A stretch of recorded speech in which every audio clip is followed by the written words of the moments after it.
കവിത ചെല്ലുന്ന കുട്ടികളുണ്ടാവും. അപ്പം ഇതിൽ എന്ന് പാടിക്കൊണ്ട് മലയാള കവിതയുടെ മുറ്റത്തേക്ക് കയറി വന്നത് അനുവാചക ഹൃദയങ്ങളെ കീഴ്പ്പെടുത്തിയ മലയാളത്തിലെ പ്രശസ്തനായ കവിയാണ് മധുസൂദനൻ നായർ.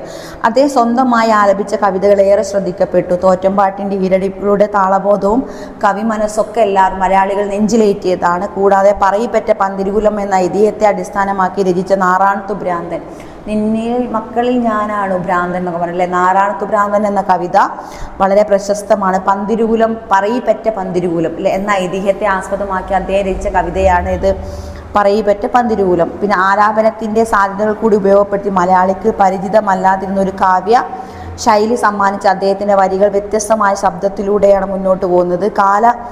കാലാനുസാരിയായ മനുഷ്യജീവിതത്തെ സാംസ്കാരിക സാമൂഹിക ചരിത്രങ്ങൾ അടയാളപ്പെടുത്തിയിട്ടുണ്ടെന്ന് പറയുന്നു അല്ലേ.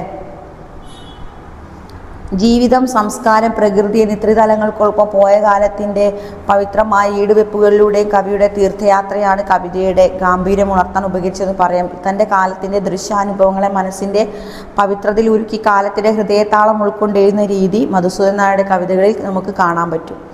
തൻ്റെ കാലത്ത് വന്നു ചേർന്ന ദുരവസ്ഥകളെ നിസ്സഹായനെ പോലെ നീറുന്ന ദുഃഖത്തിൽ ചാലിച്ച് മിക്ക കവിതകളും അദ്ദേഹം അവതരിപ്പിക്കുന്നുണ്ട്. അധികാരം, അതിനുവേണ്ടിയുള്ള മത്സരം, രക്തബന്ധങ്ങളിൽ വന്നു ചേർന്ന മൂലച്യുതികൾ, സ്നേഹശൂന്യതയിലേക്ക് വഴുതി വീഴുന്ന ജീവിതങ്ങൾ, പ്രകൃതിക്കു നേരെയുള്ള മനുഷ്യൻ്റെ കടന്നാക്രമണങ്ങൾ, സ്വാർത്ഥത, നഷ്ടമാകുന്ന ഭാരതം, ഇതൊക്കെ അദ്ദേഹത്തിൻ്റെ ഇമ്പോർട്ടൻസ് ആയിട്ടുള്ള കാര്യങ്ങളാണ്. ഏതൊക്കെ? നഷ്ടമാകുന്ന ഭാരതീയത, കപടഭക്തി, അതിൻ്റെ പേരിലുള്ള മുതലെടുപ്പുകൾ, മതവിദ്വേഷങ്ങൾ, അതിലുണ്ടാക്കി മനുഷ്യരെ പരസ്പരം തല്ലിക്കുന്ന സ്വന്തം സ്ഥാനം ഉറപ്പിക്കുന്ന പ്രവൃത്തികൾ, സ്ത്രീത്വത്തിനു നേരെയുള്ള കടന്നാക്രമണങ്ങൾ, അർത്ഥരഹിതമായ പരസ്പര പോരുകൾ, ഇഷ്ടം പോലെ എഴുതാനുള്ള യുവത്വത്തിൻ്റെ ഹൃദയവ്യതകൾ, അക്രമവാസന, ശൈശവത്തിൻ്റെ ദാരുണത, മതാചാര്യന്മാരുടെ കാപട്യം, രാഷ്ട്രീയ കാപട്യം, തൊഴിലില്ലായ്മ, പരിസ്ഥിതിക്കും ഭൂമിക്കും നേരെയുള്ള കടന്നാക്രമണങ്ങൾ, വിശ്വാസാചാരങ്ങളോടും പിതൃ പാരമ്യം കാട്ടുന്ന അവഹേളനങ്ങൾ, ഇവയൊക്കെ ഇതിൽ ഉൾക്കൊള്ളിക്കുന്നു അല്ലേ. പിന്നെ എന്താണ് ഇതിൻ്റെ ആശയം? കവിതയുടെ പ്രധാനപ്പെട്ട, അപ്പം മിസ് പറഞ്ഞില്ലേ ഇൻട്രൊഡക്ഷൻ എഴുതണം, ആസ്വാദനക്കുറിപ്പ് തന്നെ എല്ലാം അടങ്ങിയിരിക്കണം എന്ന് പറഞ്ഞതുപോലെ ഇൻട്രൊഡക്ഷനാണ് മിസ് പറഞ്ഞത്. ഇനി കണ്ടന്റ് നോക്കാമല്ലോ നമുക്ക്. അച്ഛൻ മകന് ഇന്ത്യയുടെ ഭൂപടം വരപ്പിക്കാൻ പഠിപ്പിക്കുന്നതാണ് ഭാരതീയം എന്ന കവിതയിലൂടെ പറയുന്നത്. ഒരച്ഛൻ ഭാരതത്തിൻ്റെ ഭൂപടം ഒരു മകനെ പഠിപ്പിക്കുന്ന രംഗമാണ് ഈ കവിതയുടെ ആശയം. അതായത് കവിതയുടെ കേന്ദ്ര ആശയം 2 തലമുറകളുടെ കാഴ്ചയിലൂടെയാണ് കവിത അവതരിപ്പിക്കുന്നത്. 2 തലമുറ ഉണ്ട്, അതിലൂടെയുള്ള കാഴ്ചപ്പാടിലൂടെയാണ് മുന്നോട്ട് പോകും. ഇന്ത്യയുടെ ബാഹ്യവും ആന്തരികവുമായ സംഘർഷങ്ങൾ അടങ്ങുന്ന ബാഹ്യവും ആന്തരികവുമായ ഇന്ത്യയുടെ ഉള്ളിലുള്ള സംഘർഷമായ അവസ്ഥയെ പറ്റിയിട്ടാണ് പറയുന്നത്.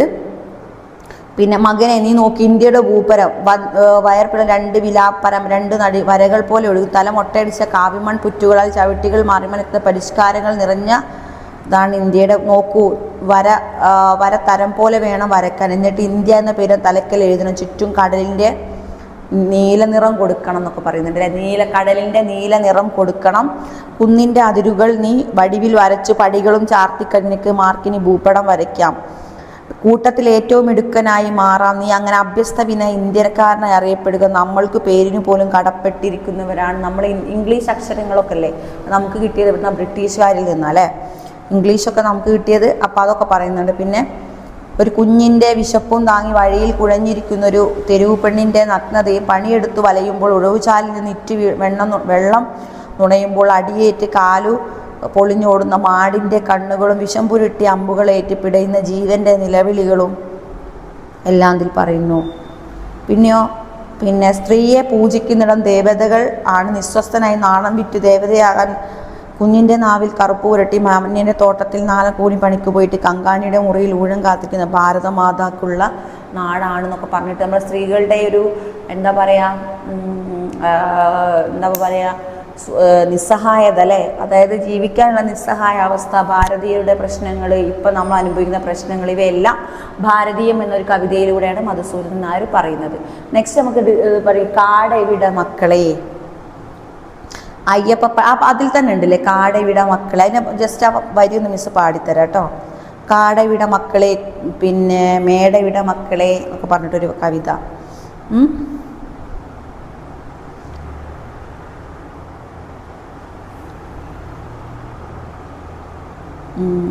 കാടവിട മണ്ണിൻ്റെ മക്കളോട്, കാടവിട മക്കളെ, കൂടവിട മക്കളെ, കാടിൻ്റെ അക്കരെ തേനരുവി എവിടെ മക്കളെ, കാടിൻ്റെ അക്കരെയുള്ള തേനരുവി എവിടെ മക്കളെ.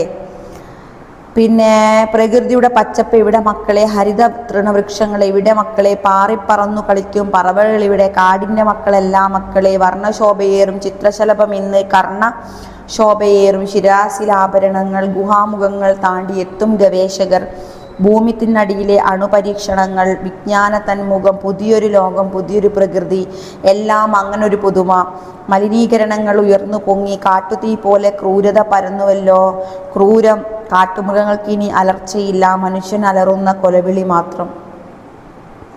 ഇതാണ് കാടവിട മക്കളെ, കൂടവിട മക്കളെ, കാട്ടുചോലയുടെ നീരവിട മക്കളെ, അല്ലേ? അതിൽ എന്താ മനസ്സിലാക്കേണ്ടത്? നമ്മൾ എന്ത് മനസ്സിലാക്കണം? കാട് നമ്മുടെ മനുഷ്യൻ, നമ്മുടെ സുഗതകുമാരിയെ പറ്റി പറഞ്ഞു. പരിസ്ഥിതി സംരക്ഷകയായ ഒരു കവയിത്രിയാണ് സുഗതകുമാരി. പിന്നെ പരിസ്ഥിതിയെ എങ്ങനെ സംരക്ഷിക്കണം എന്നൊക്കെ പറഞ്ഞിട്ട് കാട് നമ്മൾ മരം മുറിച്ചിട്ട് വിൽക്കുന്ന മനുഷ്യൻ ഒരു ഉപഭോഗ വസ്തുവായിട്ട് മാറ്റുന്നതിനെ പറ്റിയൊക്കെ നമ്മൾ എന്ത് പറഞ്ഞിട്ടുണ്ടായിരുന്നു, നമ്മൾ ഡിസ്കസ് ചെയ്തിട്ടുണ്ടായിരുന്നില്ല. അതേപോലെ തന്നെ അയ്യപ്പ പണിക്കർ ഒരു പരിസ്ഥിതി പിന്നെ ഒരു പരിസ്ഥിതിൻ്റെ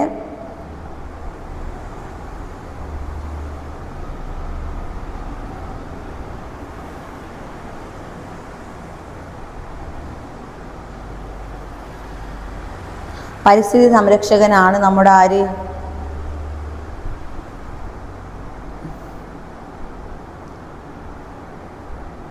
അയ്യപ്പ പണിക്കർ. ഓക്കെ,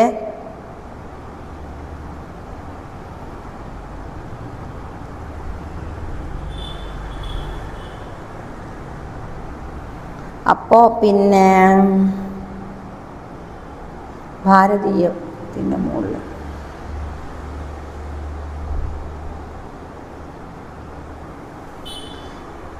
ഇതിലെന്താണ് പറയുന്നത് നോക്കാം. അദ്ദേഹത്തിൻ്റെ പ്രധാനപ്പെട്ട കഥകളും കവിതകളൊക്കെ എന്താ നോക്കാം. കാടവിട മക്കൾ, അയ്യപ്പ പണിക്കരുടെ കാവ്യജീവിതം ഇതിലൂടെ പരിചയപ്പെടുത്തുന്നു. അയ്യപ്പ പണിക്കർ എന്ന കവിതയെയും അദ്ദേഹത്തിൻ്റെ കാലഘട്ടത്തെയും മനസ്സിലാക്കുന്നു. മലയാള കവിതയിൽ അയ്യപ്പ പണിക്കരുടെ നാടവിട മക്കളെ നീടം കണ്ടെത്തുന്നു. പരിസ്ഥിതി ദർശനത്തെ പറ്റി പറയുന്നു, അല്ലേ? ചൊല്ലിത്തീരുന്നതിന് ആസ്വാദകരുടെ കവിതയെ ഭാഗമാക്കി മാറ്റുന്ന സാഹിത്യത്തിന് ഉദാഹരണങ്ങളാണ് അയ്യപ്പ പണിക്കരുടെ കവിതകൾ.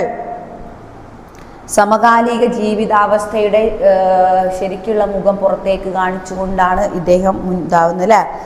ഇദ്ദേഹം ഒരു അധ്യാപകനാണ്, വിമർശകനാണ്, ഭാഷാ പണ്ഡിതനാണ് എന്നീ നിലകളിലും ശ്രദ്ധേയനാണ്. കേരള സർവകലാശാലയുടെ ഇംഗ്ലീഷ് സാഹിത്യ സൈദ്ധാന്തികനുമാണ് അദ്ദേഹം. നിരന്തരമായ നവീകരണത്തിലൂടെ അദ്ദേഹം മലയാള കവിതയെ ലോകശ്രദ്ധയിലേക്ക് നയിച്ചു. നാടകം, ചിത്രരചന, സിനിമ തുടങ്ങിയ മാധ്യമങ്ങളിലും സാന്നിധ്യം അറിയിച്ചിരുന്നു. മലയാള കവിതയെ ആധുനികതയിലേക്കും ഉത്തരാധുനിക കവിതയിലേക്കും കൈപ്പിടിച്ചുയർത്തിയത് അയ്യപ്പ പണിക്കരാണ്. ഓക്കെ, പിന്നെ കവിതയുടെ ആശയം പരിസ്ഥിതി നശീകരണത്തിനെതിരെയുള്ള കവിതയാണ് കാവിടയുടെ മക്കളെ. കവിതയിലൂടെ വ്യവസായവൽക്കരണത്തെ പറ്റി വ്യവസായവൽക്കരണത്തിൻ്റെയും നഗരവൽക്കരണത്തിൻ്റെയും മധുസൂദനൻ നായർ നമ്മൾ പഠിച്ചു. ഇന്ത്യയുടെ വിഭജനം, വ്യവസായവൽക്കരണവും പിന്നെ എന്താണ് വ്യവസായവൽക്കരണം, നഗരവൽക്കരണം എത്രത്തോളം ഭൂമിയെ വിനാശകമാക്കുന്നു എന്നുള്ളതാണ് ഇതിലൂടെ പറയുന്നത്. പിന്നെ ആധുനിക ലോകത്തിൽ പരുങ്ങലിലാക്കുന്ന പരിസ്ഥിതിയുടെ നില കവി കാട്ടിത്തരുന്നു. വനനശീകരണത്തിനെതിരെ ശബ്ദമുയർത്തുകയാണ് കവി. മനുഷ്യനെ കേന്ദ്രസ്ഥാനത്ത് പ്രകൃതിയെ സകലചിന്ത അടിസ്ഥാനമായി മാറുന്ന പരിസ്ഥിതി ദർശനത്തിലേക്ക് മാറുന്നു. കൂറ്റൻ കോൺക്രീറ്റ് കെട്ടിടങ്ങൾ നിറഞ്ഞിട്ട് പാടങ്ങളൊക്കെ അപ്രത്യക്ഷമായി, അല്ലേ? കോൺക്രീറ്റ് കെട്ടിടങ്ങൾക്ക് പാടങ്ങളൊക്കെ അപ്രത്യക്ഷമായി. പിന്നെന്താണ്, പിന്നെ പ്ലാവുകളും മാവുകളും ഉപകരണങ്ങളൊക്കെ മാറി. പ്രകൃതിയെയും സഹജീവികളെയും പരിഗണിക്കുന്ന ഒരു മനുഷ്യനെയും കാണാനില്ല. കായലുകളും തോടുകളൊക്കെ പോയി മറഞ്ഞു, ജലാശയങ്ങൾ വറ്റി വരണ്ടു. പിന്നെ കടൽ തീരങ്ങളൊന്നും അന്യം നിന്നിരിക്കുന്നു. കാർഷിക ഗവേഷണശാലകളിൽ കശപിശകളല്ലാതെ പിന്നെ തെങ്ങുകളുടെ കാറ്റുവീഴ്ച നിൽക്കാനുള്ള മാർഗങ്ങളൊന്നും തന്നെയില്ല. അങ്ങനത്തെ കുറേ പ്രശ്നങ്ങളിലൂടെ കടന്നു പോവുകയാണ്. പിന്നെ കേരളത്തിന് വന്ന സാംസ്കാരിക അപജയം കവി തൻ്റെ വരികളിലൂടെ വിവരിക്കുന്നു. വർത്തമാനകാലത്ത് കൊലപാതകങ്ങൾ പോലുള്ള അക്രമങ്ങൾ വരുന്നതും തമ്മിലുണ്ടാകുന്ന ഇണക്കം, പ്രകൃതി മനുഷ്യൻ, അതും മനുഷ്യത്വത്തെക്കുറിച്ച് പഠിപ്പിക്കാൻ ഇതിലൂടെ, അല്ലേ? പിന്നെന്താ പറയുന്നത്, ശാസ്ത്രഗതി വിരൽ തുമ്പാൽ നിയന്ത്രിച്ചിരുന്ന തീർത്ഥാടകർ ഉള്ള നാട് എവിടെ പോയി?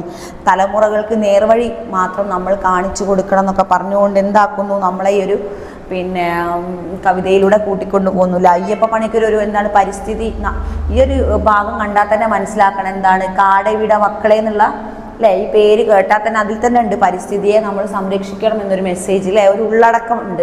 അപ്പോൾ ഇത്രയും കാര്യങ്ങളാണ് ഈ രണ്ട് കവിതയിലും നമ്മളോട് പറയുന്നത്. Okay, thank you.